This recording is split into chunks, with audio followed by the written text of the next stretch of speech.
Habiendo leído estos pasajes, hermanos, recordemos que el domingo pasado vimos cómo el apóstol Pablo, por medio de esta carta y por medio de estos versículos iniciales, desenmascaraba a los falsos, a esos lobos vestidos de oveja, dándoles a conocer a esta iglesia que estaba en Éfeso, a esta iglesia que había sido encomendada a Timoteo para que esté en ese lugar. Estos versículos estaban desenmascarando a esos falsos maestros, y nos mostraba el domingo pasado cómo sacaba a la luz las verdaderas intenciones de estos falsos. Estos falsos solamente querían ser vistos por los demás como doctores de la ley, como aquellos que sobresalían de los demás. Pero decían ser doctores de la ley, querían pasar como doctores de la ley, pero Pablo dice que ni siquiera entendían lo que decían. Aunque podrían parecer importantes esas palabras, esas enseñanzas que tenían estos hombres, Pablo dice que solamente eran vana palabrería, eran fábulas, pero con estas fábulas estaban intentando confundir a los oyentes, a esos que estaban congregándose en esta iglesia local en Éfeso. Pero también nos enseñó por medio de esos versículos de cómo es una predicación sana, qué es lo que produce una predicación sana, para que nosotros entendamos que cuando alguien predica o escuchamos una predicación de alguien, debe producir en nuestros corazones amor por Dios, amor por los hermanos, un conocimiento aún mayor de la persona de Cristo. Pero los falsos producían contiendas, producían confusión. Entonces ahí podemos nosotros aprender a discernir qué es una predicación sana y qué es una predicación que ha sido manipulada por el ser humano, con propósitos meramente egoístas, con el propósito de verse o mostrarse a sí mismos y no mostrar a Dios. Entonces Pablo, entendiendo esto, le pide a Timoteo que le dijese a esta iglesia, a esta congregación en Éfeso, que no presten atención a esas falsas enseñanzas de estos supuestos doctores de la ley.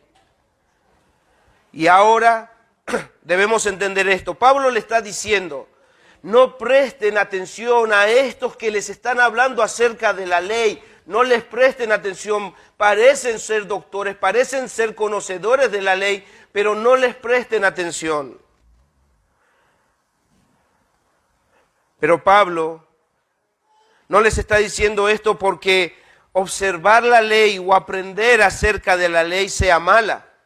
Solo que estos hombres estaban errando en el blanco, habían sido desviados de su rumbo, o sea que no estaban usando la ley de una forma legítima. No estaban aplicando la ley de una forma legítima. Y es por eso que he titulado este sermón, El propósito correcto de la ley. Vamos a aprender en esta mañana cuál es el propósito de la ley. Pablo empieza este versículo diciendo, pero sabemos que la ley es buena. Él no está en contra de la ley. Él no está diciendo, no le presten atención a estos que están enseñando la ley. No le presten atención a la forma que estos están aplicando la ley. El propósito correcto de la ley. La ley fue dada con un propósito, tiene un fin, tiene un cauce, tiene que llegar a algún lado. Y mientras escuchamos todo esto, posiblemente muchos sean guiados por el Espíritu de Dios a recordar algo, a recordar de dónde Dios los sacó. Porque el Señor dice, no se olvide nunca de dónde los rescaté, de dónde los saqué.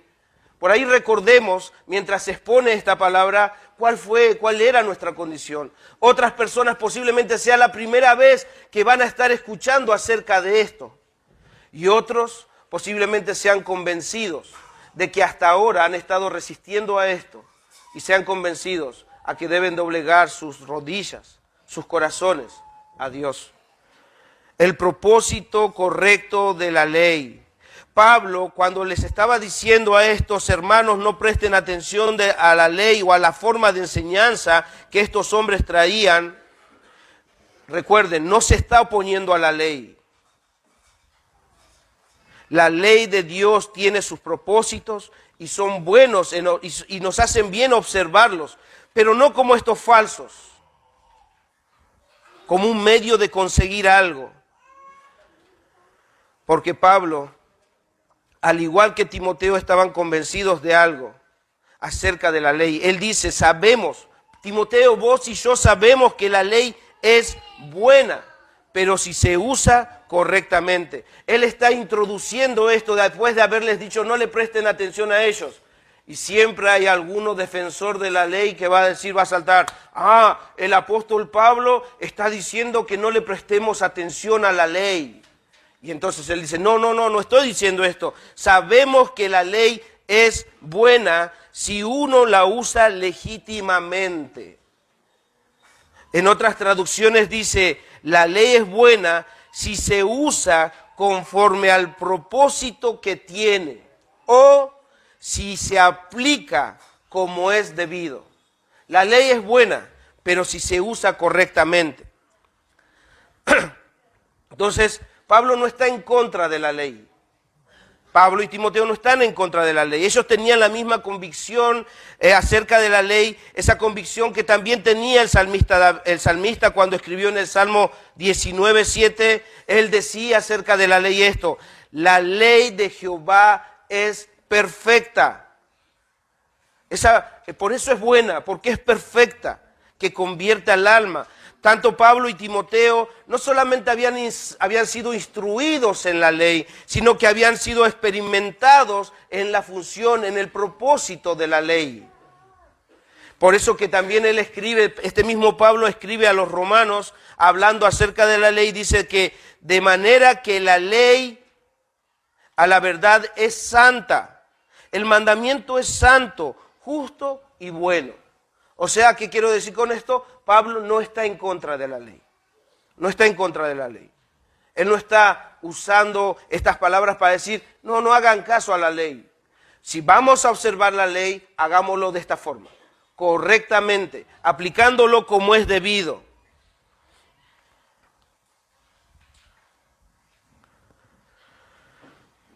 Hermanos, si la ley es aplicada como lo aplicaban los maestros, no tendrán un buen fin.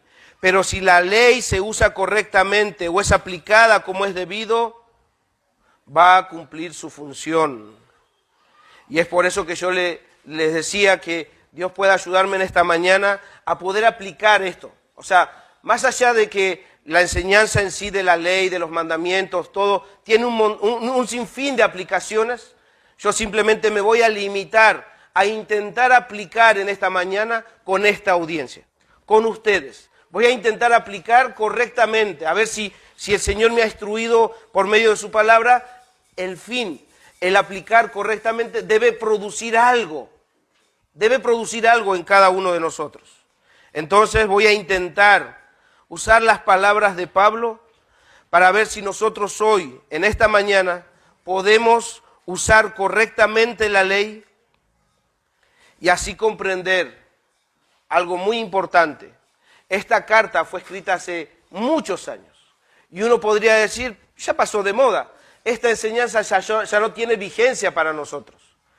Vamos a ver si al aplicar correctamente la ley a esta audiencia, vamos a comprobar si esa aplicación todavía está vigente, todavía produce lo que debería producir si es aplicada de una forma correcta.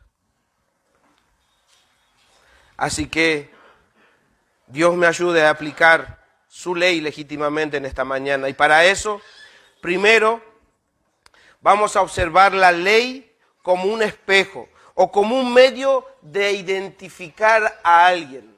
¿Sí? Vamos a aplicar la ley como un espejo. O sea, ¿qué hace un espejo? Muestra a alguien. O como un medio de identificar a alguien.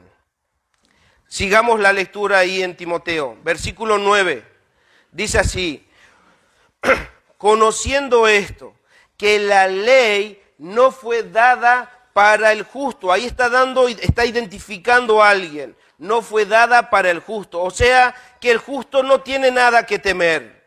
La ley no lo busca él, la ley no hace nada en contra de él. Y esta parte este desarrollo de esta parte que la ley no fue dada para el justo, voy a dejármela para casi el final, así que paciencia, vamos a desarrollar las siguientes palabras. Primero, vamos a intentar identificar para quiénes es la ley, quiénes son los buscados de la ley. Veamos si podemos identificar a aquellos que son los prófugos de la justicia divina y así poder atraparlos para llevarlos a su prisión eterna. ¿Alguna vez han visto o por internet o en la antigüedad se ponía la imagen de una persona buscada y decía, se busca? O sea, vamos a intentar buscar, identificar a estas personas. Por ahí no sabemos quiénes son, yo no sé quiénes son, pero Pablo nos va a dar algunos indicios para poder reconocer y decir, acá está, este es el que está buscando la ley. Vamos a intentar hacer esto, vamos a intentar buscar a estos que rompieron la ley perfecta de Dios y son prófugos de la ley de Dios. Entonces veamos ahora a quiénes nos muestra, a quienes nos quiere identificar, quiénes fueron aquellos criminales, a quienes acusa la ley. Entonces decía, no fue dada para los justos, sino, dice ahí, lean ahí conmigo en Timoteo, sino para los transgresores. Primero muestra a alguien, transgresores. Y yo voy a intentar hacer de una forma corrida estos identikit. Voy a intentar mostrarle algunas imágenes para ver si hay alguno dentro de nosotros. Transgresores. Está mostrando a alguien, transgresores. En el original, esta palabra transgresores está tratando de mostrar a aquellos que están sin ley. Anomía, dice anomia, o no sé cómo se pronuncia bien en griego, pero está intentando decir los sin ley. Aquellos que conocen a Dios, o sea, que conocen de Dios, no conocen a Dios, que conocen de Dios, saben de Dios, saben lo que es bueno y malo, pero conscientemente quebrantan esa regla. No se puede decir de estos que lo hacen sin darse cuenta. Ellos lo hacen con los ojos abiertos. Son personas, estos transgresores son aquellos que sabiendo que está mal, lo transgreden. ¿Por qué? Porque intentan complacer sus malos deseos y sus propias ambiciones. Esos son los transgresores.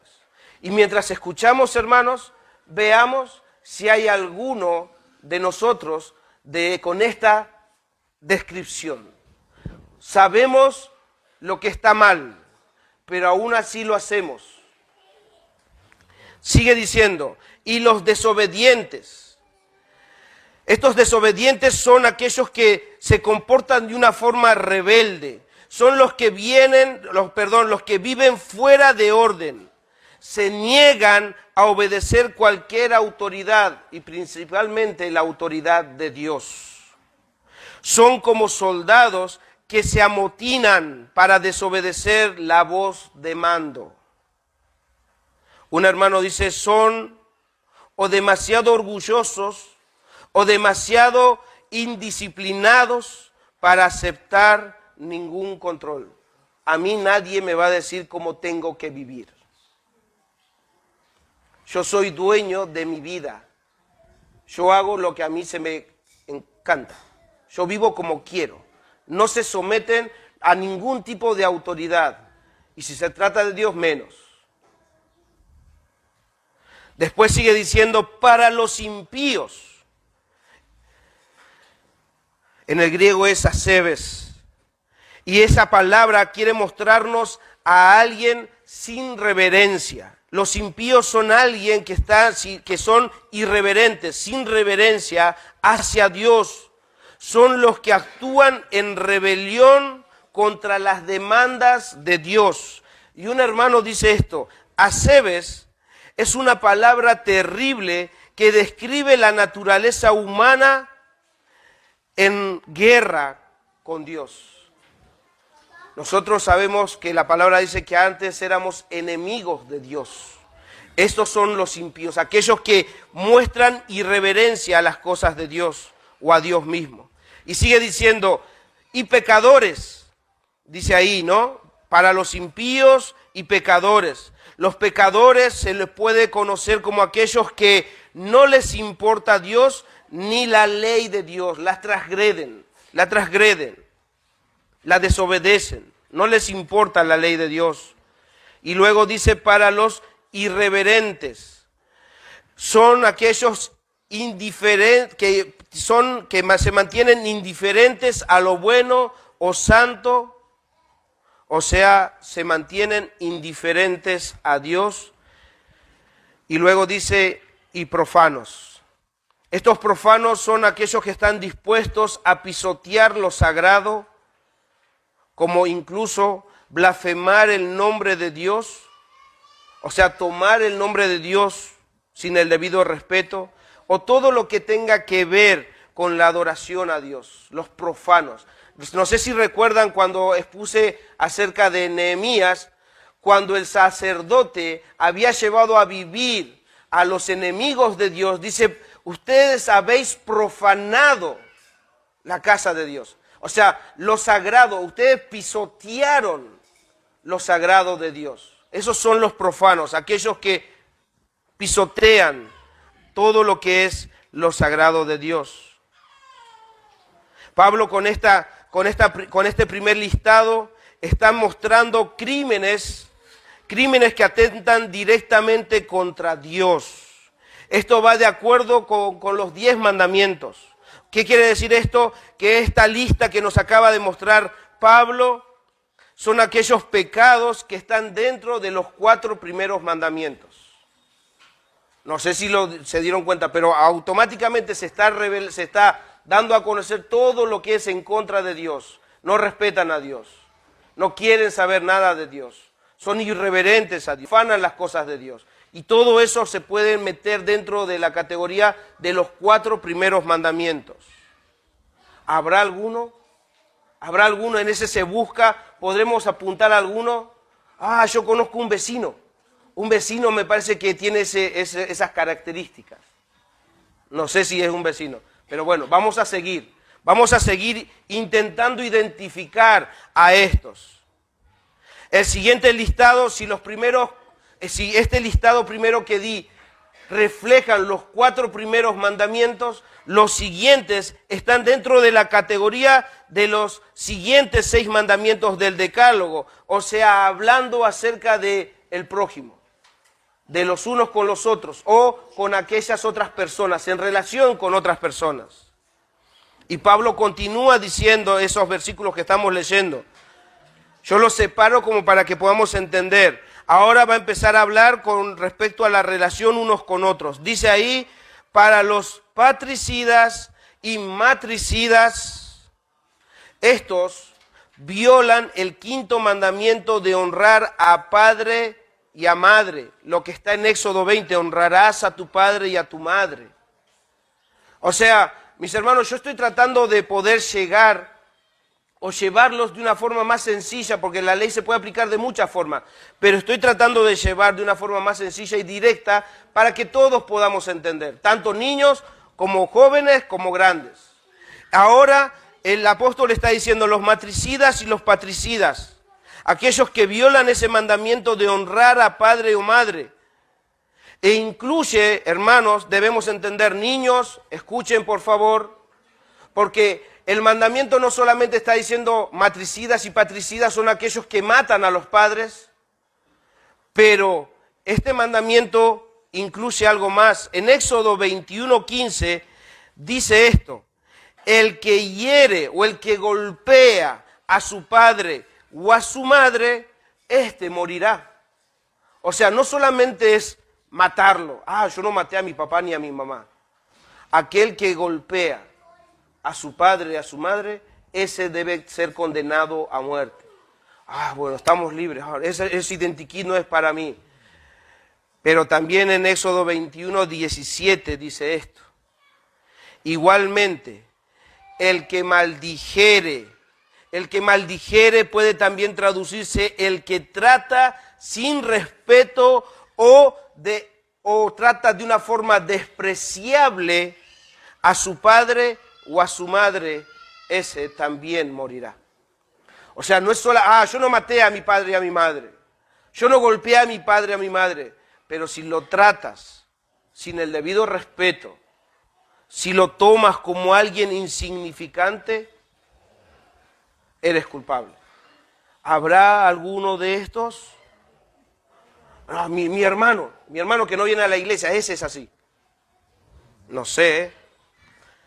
Sigue diciendo, sigamos el relato de Timoteo. Para los homicidas, estos son los que matan a personas, o sea, los asesinos. Estos violan el mandamiento que dice no matarás, pero también Jesús dijo acerca de este mandamiento, se le fue dicho no matarás, pero Jesús dijo que cualquiera que tiene ira contra su prójimo o insulta a otra persona, ya es culpable de este crimen. Sigue diciendo, versículo 10 ahora. Para los fornicarios, o sea que esta ley tenía un propósito también. Dice para los fornicarios. Los fornicarios son todos aquellos que violan el séptimo mandamiento. El séptimo mandamiento. Y el séptimo mandamiento tiene el propósito de mostrar a todos aquellos que pueden violar ese mandamiento con una actividad sexual fuera del matrimonio. Fuera del matrimonio. Toda actividad sexual fuera del matrimonio viola el séptimo mandamiento y por eso dice que para ellos, para los fornicarios, es la ley. Y Jesús mismo también dijo esto. Si una persona ve con deseo a otra, ya rompió este mandamiento en su corazón. Toda actividad sexual e incluso todos aquellos que miran al sexo opuesto, todos aquellos que miran a otra persona con deseo, ya están rompiendo este mandamiento en su corazón. Sigue diciendo, para los sodomitas. Ese sí es difícil. ¿Cómo podemos identificar a los sodomitas? Los sodomitas son todos aquellos que practican la homosexualidad. ¿Sí? Todos aquellos que practican la homosexualidad. Después sigue diciendo, para los secuestradores. Estos secuestradores están bajo el mandamiento no robarás. Mis hermanos, en ese tiempo habían personas que secuestraban niños o a esclavos de otros y los vendían. Bueno, pero en ese tiempo fue así. Pero en nuestro tiempo también se aplica de una forma general a quedarse con algo que no es de su propiedad. O sea, niños, jóvenes, grandes, ancianos, si alguna vez se quedaron con algo que no es suyo, ustedes están dentro de esta categoría. Y algo más fácil para identificar. Sigue diciendo, para los mentirosos y perjuros. Estos están dentro del mandamiento no mentirás o no darás falso testimonio. Pablo dice que la ley también es para ellos. No mentirás, para los mentirosos o perjuros. ¿Habrá alguno? ¿Podremos identificar en esta mañana a alguno de todos estos? Y algo más dice Pablo, por si alguno quería de alguna manera justificarse o alguno de estos maestros o doctores de la ley al ver esto, porque los doctores de la ley siempre se mostraban como aquellos que no pecaban, aquellos que ellos eran santos. Jesús les dice, ustedes por fuera se ven bien, pero por dentro son sepulcros blanqueados, o sea, están llenos de pecado. Ustedes no se dan cuenta que lo que contamina al hombre no es lo que entra por la boca, sino lo que sale, y ustedes están llenos de eso. Entonces, por si aquellos que puedan querer justificarse, él incluye esto también. Y para cuantos se opongan a la sana doctrina. Sana doctrina es una sana enseñanza.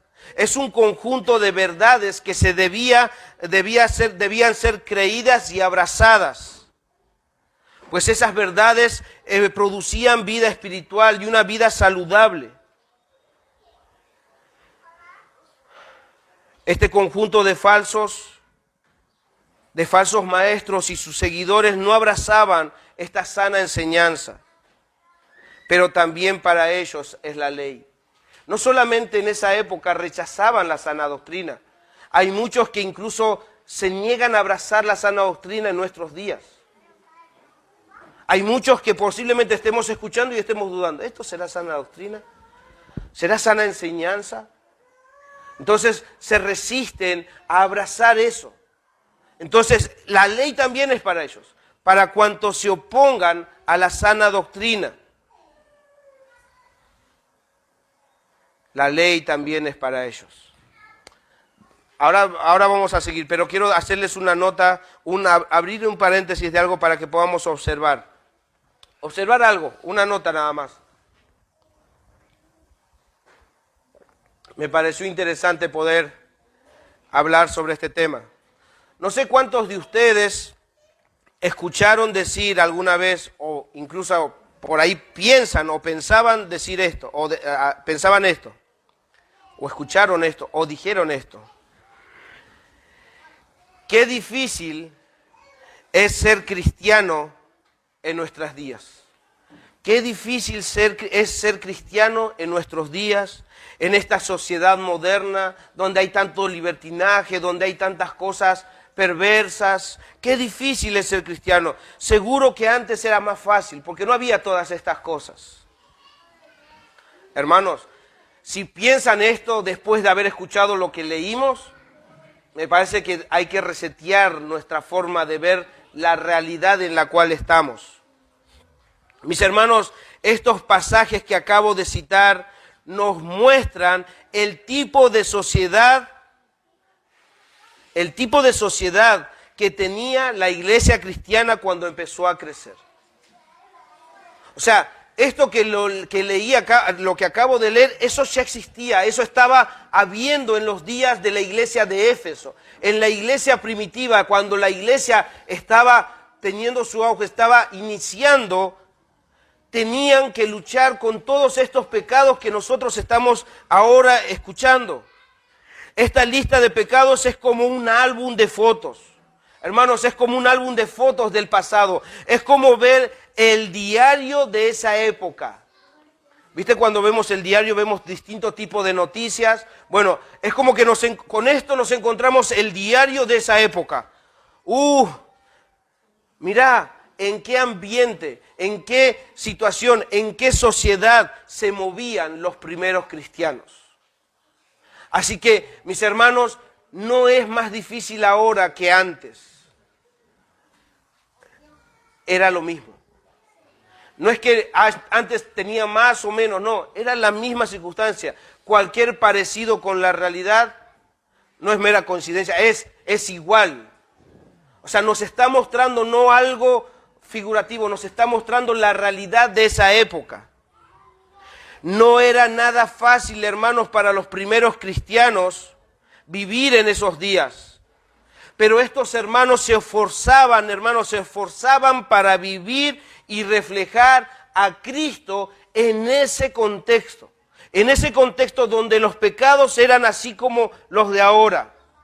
Pero estos se esforzaban en depender de Dios. ¿Para qué? Para poder reflejar a Cristo en esa cultura oscura, en esa cultura donde no respetaban a Dios.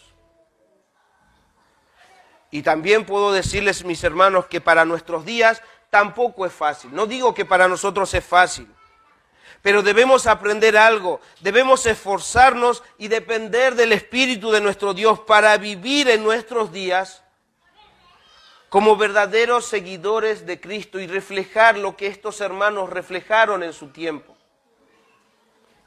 Estamos en un mundo oscuro, como estos hermanos lo estaban. Pero mis hermanos, nosotros tenemos lo que ellos tenían. Ellos fueron salvados por Cristo. Nosotros también fuimos salvados por Cristo. Ellos tenían la fortaleza que les daba el Espíritu Santo para vencer los pecados. Pero también nosotros tenemos el mismo Espíritu. Entonces también nosotros podemos reflejar a Cristo al mundo en nuestros días. Nadie dijo que iba a ser fácil, pero los hermanos pudieron y quedó impreso en la Biblia. de que ellos pudieron ser luz en donde había oscuridad. También nosotros podemos hacerlo. No porque nosotros seamos capaces, sino porque tenemos lo que a ellos les capacitaba, el Espíritu de Dios y su palabra. Cierro paréntesis. Ya hemos visto la ley como el espejo, como aquello que intentaba identificar a alguien. Y ahora vamos a ver como segundo punto el propósito de la ley. ¿Qué quiero decir con esto? Si la ley, después de haber escuchado esto, si la ley actúa correctamente, debería tener resultado. Resultado en su búsqueda, está intentando identificar a alguien. Y ahora yo debo preguntar a cada uno de ustedes que ha sido expuesto a estos pasajes que reflejan la ley moral de Dios, ¿cuántos de los que están en esta mañana, en este lugar, no piensen en sus vecinos, en sus familiares, en sus antepasados, no piensen en ustedes? ¿Cuántos de ustedes en esta mañana fueron atrapados por la ley? ¿Cuántos de ustedes se encontraron en alguna categoría? ¿Cuántos? Se ve que son todos inocentes, perdón, me equivoqué de iglesia. ¿Cuántos de ustedes, hermanos? Ahí me parece que no. A los niños me parece que les tengo que enseñar un poco más. Niños, ¿alguna vez mintieron? ¿No saben si mintieron? Si no saben que mintieron, ya están mintiendo. O sea, si somos todos sinceros, todos estamos en la misma bolsa. O sea, podría decir como Cristo dijo, ¿hay alguno que esté libre de pecado? ¿Hay alguno que esté libre de pecado?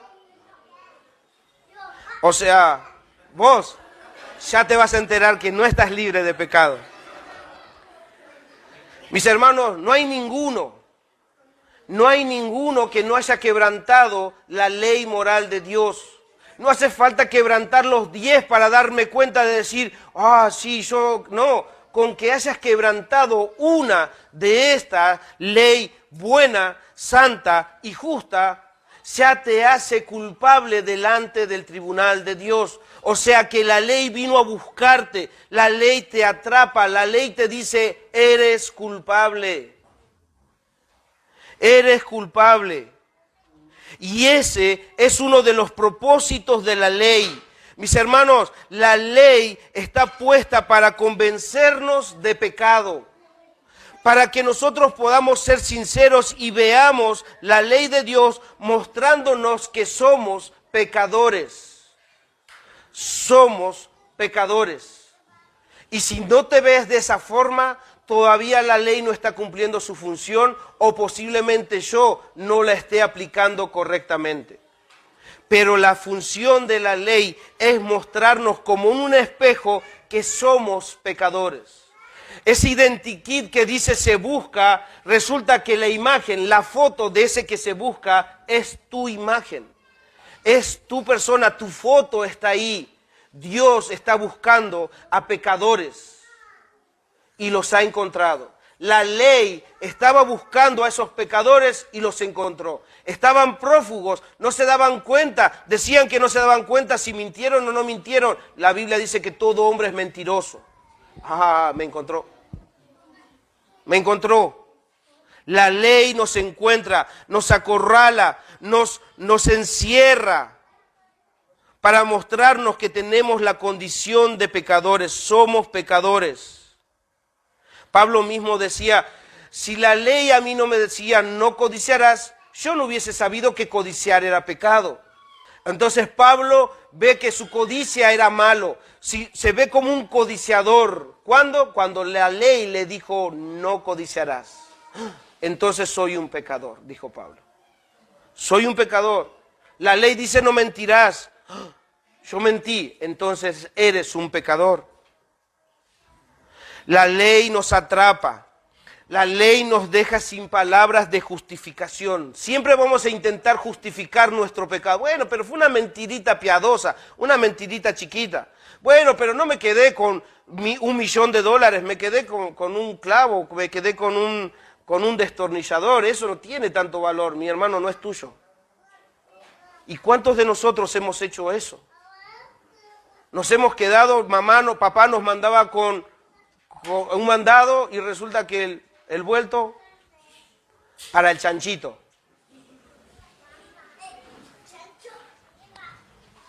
Mis hermanos, la ley nos atrapa, nos deja sin palabras, nos hace reconocer que estamos destinados a la prisión eterna del infierno. Esa es la prisión de todo pecador. Esa es la prisión de todo pecador. En Gálatas 3:23 dice esto: pero antes que viniese la fe, o sea que antes que pasara algo en nosotros, estábamos confinados bajo la ley. Encerrados estábamos bajo la ley, estábamos encerrados. ¿Para qué nos encerró la ley? Dice, continúa Pablo diciendo en Gálatas 3:23, para aquella fe que iba a ser revelada. O sea, el propósito de la ley era encerrarnos en la condición de pecadores, mostrarnos y convencernos de que somos pecadores y que no podemos justificarnos delante de Dios. La ley, habiéndonos encerrado, ahora va a continuar con su propósito. La ley nos va a guiar a su siguiente función: mostrarnos que hay una sola salida. Hay una sola salida. Nos encerró. Es como si estuviéramos encerrados en este lugar y esa puerta no existiera. Solamente hay una salida. Una sola puerta. Una sola forma de salir de este encierro. La ley ahora va a cumplir su siguiente función. La ley nos va a conducir a esa salida y esa salida también tiene un cartel. Se llama Cristo. La ley nos conduce a Cristo. La ley nos condujo a esa cruz para que sea posible para nosotros la fe. ¿Qué decía Pablo en Gálatas que acabo de leer? Encerrados para aquella fe que iba a ser revelada. O sea, viendo a Cristo, nos iba a ser revelada la fe. Por eso en Gálatas 3:24 dice esto acerca de la ley. De manera que la ley ha sido nuestro ayo para llevarnos a Cristo. ¿Qué quiere decir esto? Que la ley vino a ser, escuchen esto mis hermanos, la ley vino a ser primero aquel que nos encerró, aquel que nos dejó sin palabras, aquel que no podemos ya justificarnos. Pero ahora dice Pablo, Cristo vino, la ley vino a ser nuestro guía encargado de conducirnos a Cristo. ¿Para qué nos condujo a Cristo? ¿Para qué nos llevó a esa cruz? ¿Para qué nos mostró esa salida? Pablo dice, a fin de que fuésemos justificados por la fe. La fe se nos fue revelada, la ley nos mostró esa salida, Cristo, y al creer en Él fue producto de la fe que Dios había puesto en nosotros. ¿Y cuál fue el transporte? ¿Cuál es el transporte por el medio o el medio por el cual la ley usa, o cuál es el medio que la ley usa para llevarnos a Cristo? ¿Cuál es el medio que la ley usa para llevarnos a Cristo? Pablo dice ahí, si seguimos leyendo Timoteo 1:11, dice que es el glorioso evangelio. La fe viene por el oír y el oír por la palabra de Dios. ¿Y qué es lo que oyen? El glorioso evangelio. El glorioso evangelio. Pablo dice a Timoteo ahí en el versículo 11, según el glorioso evangelio del Dios bendito, que a mí me ha sido encomendado. Este glorioso evangelio es la gloriosa buena noticia de perdón de los pecados pasados y de poder para conquistar los pecados futuros. Este glorioso evangelio hace que nosotros entendamos que nuestros pecados pueden ser perdonados. Es la buena noticia que viene de Dios, que nos muestra su misericordia, su gracia, su bondad, su paciencia. Un hermano dice esto: el evangelio cristiano no es descubierto o hecho por el hombre, sino es algo revelado por Dios. No nos ofrece solamente una ayuda humana, sino nos muestra el poder de Dios. El evangelio no es para venir y hacerte sentir bien nada más. En el evangelio vamos a conocer el poder de Dios. Es buena noticia. Esta buena noticia le fue, mis hermanos, encomendada, dice, ¿a quién? A Pablo. ¿Para qué le fue encomendado? Hoy lo leímos, Hoy lo leímos en Hechos, cuando leía que cuando se encontró con Jesús, el apóstol Pablo. Saulo, Saulo, ¿por qué me persigues? Ese es Pablo. ¿Para qué le fue encomendado este glorioso evangelio? Para ser anunciado.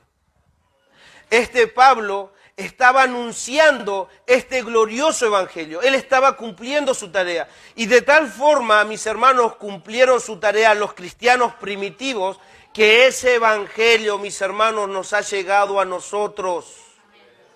Ese glorioso evangelio nos ha llegado a nosotros. Esas buenas noticias nos ha llegado a nosotros. O sea, ¿qué quiere decir esto? Que de la misma forma que ellos estaban en pecado, nosotros estábamos en pecado. Y de la misma forma que ellos vieron la salida, nosotros vimos la salida y el perdón de nuestros pecados por medio de Cristo. Y fue anunciado el evangelio, la buena noticia.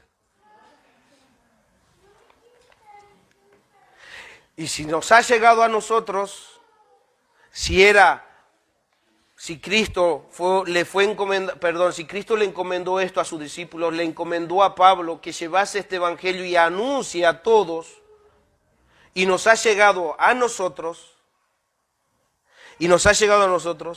entonces ahora, mis hermanos, nosotros nos hemos convertido en portadores de este glorioso evangelio.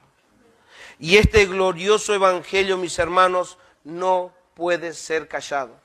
Es tan glorioso esta buena noticia que no sería bueno para nosotros no proclamarlo. Es un glorioso evangelio, somos portadores de buenas noticias y es malo que nosotros callemos esas buenas noticias. Piensen en esto. Si los apóstoles no hubiesen predicado el evangelio, nosotros no hubiésemos tenido esperanza. Nosotros estaríamos confinados por la ley, preparados para el día de la ira. Pero ese evangelio transcurrió años, transcurrió por medio de personas para que llegue a nosotros, para que podamos ver el propósito de la ley que nos conduce por medio del evangelio a nuestro Señor Jesucristo. Mis hermanos, somos embajadores, somos mensajeros de un glorioso evangelio que nuestro bendito Dios ahora nos ha encomendado también a nosotros. Mis hermanos, yo le ruego a Dios que cada uno de los que están acá y los niños que han de creer en este glorioso evangelio, si así el Señor lo permite, tengamos el mismo sentir y pensemos de la misma forma que el apóstol Pablo pensaba. ¿Saben qué es lo que él decía de sí mismo cuando se enfrentaba a este glorioso evangelio? Él decía, ¡ay de mí! Con signos de admiración, con signos de exclamación, dice, ¡ay de mí si no anunciare este evangelio! ¡Ay de mí si yo no predicara este evangelio! Sería egoísta, sería Sería perverso de saber que puedo darle a otro el mensaje de salvación y no lo estoy haciendo. ¡Ay de mí!, dice él. Que este sentir, mis hermanos, pueda estar en cada uno de nosotros. Yo no lo puedo aplicar en sus corazones, yo no se los puedo dar, pero todo aquel que ha creído en el Señor ha recibido gracia. Estamos viendo que no necesitaba gracia, necesitaba la justa ira de Dios, pero Dios le ha dado gracia. Ha recibido este glorioso evangelio. No se trata de saber teología, se trata de entender que he sido rescatado por Cristo y debe ser anunciado. Vengan y vean a este que reveló mi vida. Vengan y vean a este que puede salvarlos así como me ha salvado a mí. Ay de mí, dice Pablo, ay de mí si no anunciar el evangelio. Y todo aquel que cree en este glorioso evangelio, todo aquel que cree en esta gloriosa noticia, la Biblia nos enseña que es justificado. ¿Qué quiere decir esto? Que es declarado justo delante de Dios, que sus pecados le fueron perdonados. Y ahora sí, esto que me reservé para casi el final, lo que decía al principio, la ley no fue dada para el justo. Ahora como tercera cosa vamos a observar la ley en el justo. La ley en el justo. La ley no fue dada para el justo. O sea, ¿qué queremos decir con esto? Primero, pudimos comprobar que no hay ni uno justo delante de Dios. ¿O hay alguno? ¿Hay alguno? No. Ninguno hay justo, ninguno. No hay uno solo que sea justo delante de Dios. Pero al comprobar esto y el proceso de la ley, podemos entender que no hay ni uno solo justo, pero hay aquellos que son declarados justos mediante la cruz de Cristo. Hay aquellos que son legalmente declarados justos. Ahora esta ley, la ley para el justo ya no tiene validez, ya no puede hacer nada. ¿Qué quiere decir esto? La ley no puede atrapar al justo, ya no puede condenarla al justo. El justo no tiene nada que temer, pues Jesús fue condenado en tu lugar. Si has creído en Cristo, eres considerado como justo, has sido justificado. A vos no te costó nada, pero a Él sí, a Cristo sí. Eres justificado por el sacrificio de Cristo. Ya no serás condenado, porque ya Él fue condenado y muerto en una cruz por nuestros pecados. Hermanos, debemos entender esto. En el momento de nosotros creer en este glorioso evangelio, este evangelio que nos dice que Jesús pagó nuestra deuda ante la justicia de Dios con su sangre y muerte en una cruz, en ese momento de nosotros creer en Él, de nosotros poner nuestra mirada en ese sacrificio, el Señor, mis hermanos, el Señor en ese momento nos adoptó como sus hijos. En ese momento Él nos salvó y nos reconcilió con Dios. En ese momento estaba perdonando todos nuestros pecados. En ese momento de creer en este evangelio, Dios está haciendo una conversión, está sacando ese corazón de piedra y está poniendo un corazón nuevo. En ese momento que nosotros creemos en este glorioso evangelio, Él nos está dando una nueva identidad. Una nueva identidad que no es terrenal, sino celestial. Por eso es glorioso. No es simplemente palabras, es un sentimiento, es una convicción de decir, wow, qué glorioso evangelio que hizo todo esto posible por un solo sacrificio. Él nos aceptó, Él nos trata como justos por el sacrificio de Cristo. El glorioso evangelio trae esas buenas noticias. Esto no pudo ser posible por la ley. La ley nos atrapaba, nos condenaba, nos mandaba de alguna manera a ser conscientes de que somos merecedores del infierno. Pero el evangelio, este glorioso evangelio, nos convence de que en Cristo hay salvación. No es por la ley, sino es por el oír con fe.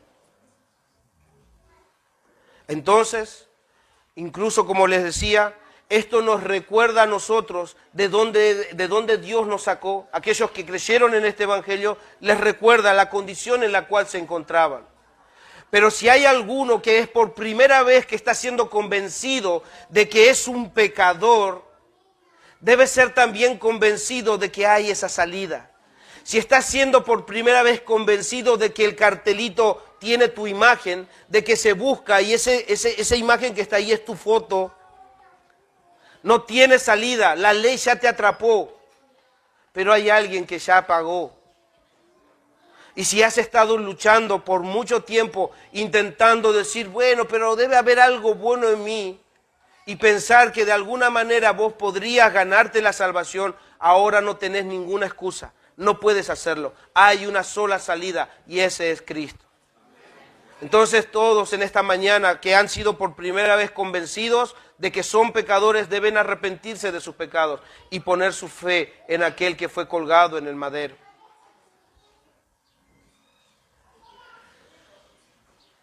Y alguno incluso puede pensar cuando digo que la ley ya para el cristiano, para el justo, ya no tiene validez, puede decir, entonces mi hermano, estás diciendo que el cristiano no debe observar la ley. Para el cristiano la ley ya no sirve para nada. No, mis hermanos, no estoy diciendo esto. Lo que estoy tratando de decir es que el cristiano tiene una nueva identidad. ¿Y saben qué? Para el cristiano la ley es parte de él. La ley es parte de su identidad. Y quiero decir con esto, quiero aclarar esto. La ley no es un medio para nosotros para conseguir algo. La ley vino a ser para nosotros parte de la identidad de Dios en nosotros. Escuchen, la ley es buena, santa y justa. ¿A quién refleja la ley? ¿A quién? A Dios.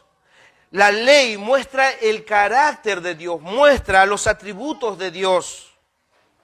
El cristiano, mis hermanos, el cristiano, al cumplir la ley, busca reflejar el carácter de su Padre. Busca reflejar el carácter de su Padre. ¿Por qué?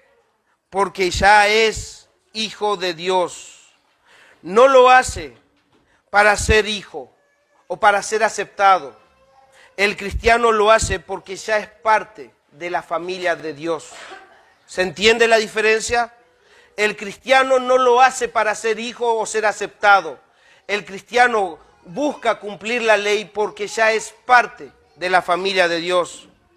El cristiano no cumple la ley para ser salvo. Lo cumple porque ya es salvo. Es parte de él. El cristiano no observa la ley como un medio de santificación o como un medio de santificarse, lo observa porque ya es santo. Ya es santo. Y ahora el cristiano busca vivir en santidad. ¿Por qué? Porque la ley es parte de él. Y ahora tiene sentido para nosotros las palabras que Dios dijo. Sed santos, porque yo soy santo. O sea, antes nos era imposible esto. Pero ahora, teniendo esta nueva identidad, nosotros debemos vivir en consecuencia. Debemos mostrar, debemos reflejar por medio de la ley, viviéndola, que somos parte de Él. Somos parte de Él. El cristiano, mis hermanos, no cumple la ley para hacer luz. Busca cumplirla porque ya es hijo o hija de luz. Nosotros vamos a alumbrar cuando nosotros vivamos conforme a la ley que está en nosotros, porque ahora la ley vino a ser delicia para nosotros. Antes nos había encerrado, nos condenaba, pero ahora para el cristiano es parte de su identidad.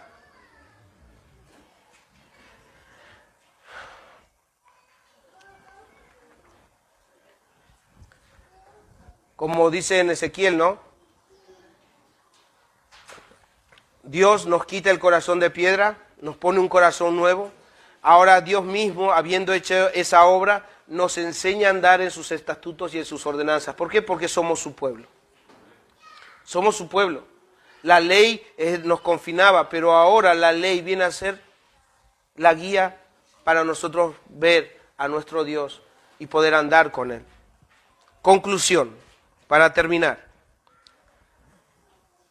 Si la ley se aplica correctamente con todo el consejo de Dios, no solamente con el Antiguo Testamento, con todo el consejo de Dios, nos muestra, mis hermanos, esto es importante. Si la ley se aplica correctamente bajo el contexto, bajo el consejo completo de Dios, nos muestra a pecadores bajo la ira de Dios. Estos pecadores necesitan de la gracia, el perdón y la salvación de Dios. Y escuchen algo que aprendimos el domingo pasado.